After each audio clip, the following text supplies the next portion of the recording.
ہاتھوں میں اوزار اور چہرے پر پوری اعتمادی، فیصل آباد سے تعلق رکھنے والی ثنا نے دوسروں کے لیے مثال قائم کر دی۔ ثنا موبائل ریپیئرنگ کی دکان کھولنے والی پہلی لڑکی ہیں۔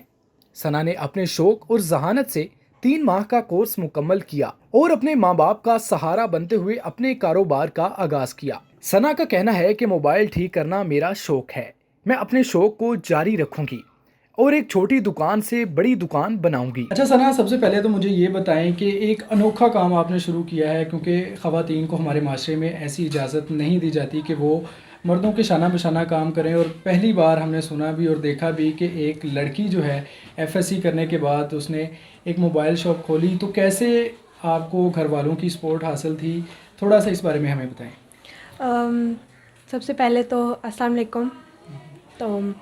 جب میری FSC کمپلیٹ ہوئی تو ایوارڈ والوں نے وزٹ کیا اور انہوں نے کہا کہ لڑکیوں کو ہم موبائل ریپیئرنگ کورس کروا رہے ہیں، تو اس لیے پھر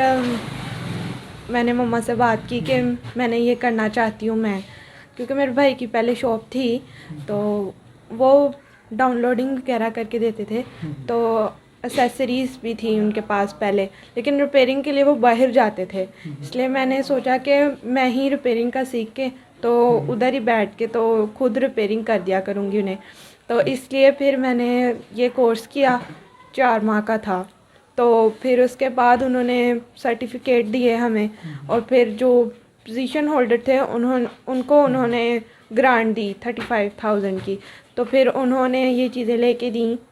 یہ والی پیسے دیے انہوں نے ان چیزوں کے لیے، تو پھر ہم نے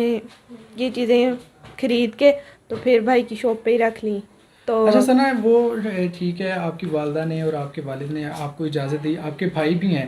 بھائی جو ہیں وہ اکثر کہ کہتے ہیں کہ ایسے کام نہیں کرنے، تو بھائیوں کی سپورٹ آپ کو حاصل ہے؟ انہوں نے کچھ نہیں کہا؟ ایک بھائی نے کہا تھا کہ آپ لڑکی ہو، لڑکیوں والے کام کرو، لیکن پھر میں نے مما سے کہا کہ آپ ان سے بات کریں، ان کو منائیں کسی طرح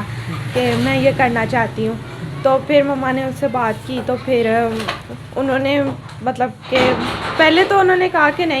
نہیں کرنا، وہ فوج میں تھے، تو پھر ان کی غیر حاضری کا فائدہ اٹھاتے ہوئے میں نے سیکھ لیا، تو پھر بعد میں جب وہ واپس آئے تو میرا کورس کمپلیٹ ہو گیا تھا، تو پھر ان کا فون خراب تھا، تو پھر ان کا فون میں نے ٹھیک کر کے دیا،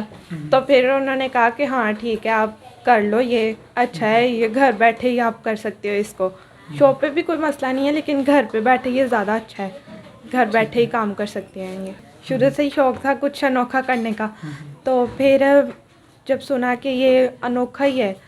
کیونکہ لڑکیوں کو سکھا رہے ہیں، پہلے لڑکیاں نہیں کرتی ہیں، تو پھر میں نے یہ سیکھا، تو مجھے 2 ماہ ہو گئے ہیں کورس کے بعد یہ کام شروع کیے ہوئے۔ دیکھو جی، بچی اگر اپنے آپ میں سیف سمجھے گی نا تو پھر کوئی معاشرہ کچھ نہیں کہے گا، جے اگر اسی اپنے آپ چوں باہر نکل جائیں گے تو پھر معاشرے دی نظراں بچی تے رہیں گے۔ جب بچی مرداں ورگو کام کرے گی تو میرا خیال کچھ نہیں ہوئے گا، پھر کچھ ماں باپ دی بھی پیچھے تربیت ہوندی بچی دے کہ وہ اپنی بچی نو کس طرح دی تربیت دے رہی ہے، ٹھیک ہے۔ تو میں تو والدین سے یہی کہوں گی کہ آپ اپنی بچیوں کو باہر نکالیں، کام کروائیں، کام کرنا چاہیے، پڑھ لکھے، یہ نہیں کہ بس بیٹھ کے ہیں جی۔ تو اچھا، جیسے کہ ثنا نے بتایا کہ پہلے ان کے بھائی نہیں مان رہے تھے، تو آپ نے کس طرح سے ان کو منایا؟ جب میں مان گئی تو پھر بھائی بھی کہندے چلو ٹھیک ہے، ماما کہہ رہی ہے تو ٹھیک ہے۔ ثنا کا یہ بھی کہنا تھا کہ میں چاہتی ہوں کہ مزید تعلیم حاصل کروں، جس کے لیے تعلیم کے اخراجات اس دکان سے نکال کر خود اپنے بل بوتے پر تعلیم مکمل کرنا چاہتی ہوں تاکہ میں اپنے والدین پر بوجھ نہ بنوں۔